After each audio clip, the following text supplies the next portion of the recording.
Kaze kwihoro ryanyu ukabaza Web TV.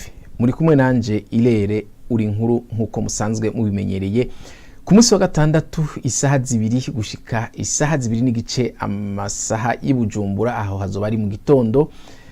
Tuzohura hano kwihoro ryanyu kugira ngo dushobore kuganira ku majambo amazi imisi canke amazi igihe avugwa n'abanyapolitike. Ayo majambo nayo akabasa n'amajambo ahungabanya umutekano mu mitima y'abarundi. Ayo majambo akaba ahamagarira ubwicanyi hagati y'abatasangiye ibyiyumviro vya politike. Hariho mbere n'amasanamu amwe aguma ahantu ku buhinga ngurukana bumenyi.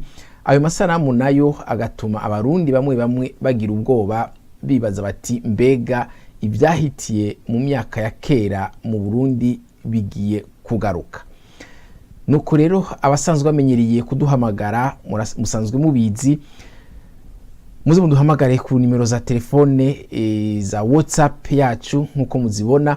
Abadashoboye guhamagara kuri WhatsApp barashobora gukoresha Facebook bakoresheje akadirisha akahise gategura akazoza. Abadafise Facebook nabo ntitwabibagiye, abakoresha Twitter barashobora kwandika nabo nyine bakoresheje akadirisha akahise gategura akazoza.